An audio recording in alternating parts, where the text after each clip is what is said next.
सावरगाव येथे भ्रष्टाचाराचा कळस, खोदकाम न करताच उभे केले कॉलम, जिल्हाधिकाऱ्यांकडे तक्रार। अकोला पातूर कंत्राटदार आणि अभियंत्यांच्या संगनमताने शासकीय निधीचा कशाप्रकारे अपव्यय केला जातो याचा धक्कादायक प्रकार पातूर तालुक्यातील सावरगाव येथे समोर आला आहे। येथील प्राथमिक आरोग्य केंद्राच्या संरक्षण भिंतीच्या कामात चक्क खड्डे न खोदताच कॉलमचे गज उभे करून बांधकामाचा बनाव केल्याचा आरोप करण्यात आला आहे। काय आहे संपूर्ण प्रकरण? सावरगाव येथील महादेव पायघन यांनी फेब्रुवारी 25 रोजी जिल्हाधिकारी आणि जिल्हा परिषदेच्या मुख्य कार्यकारी अधिकाऱ्यांकडे सीईओ लेखी तक्रार दाखल केली आहे।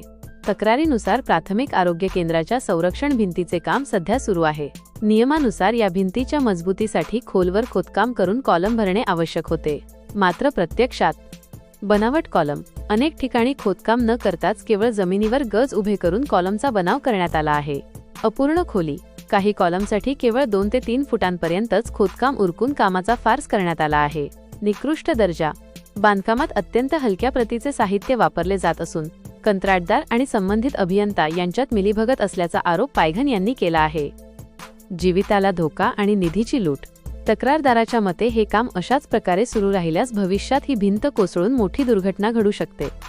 सार्वजनिक सुरक्षेचा प्रश्न ऐरणीवर आला असून शासनाच्या लाखो रुपयांच्या निधीवर डल्ला मारण्याचा हा प्रयत्न असल्याचे तक्रारीत म्हटले आहे।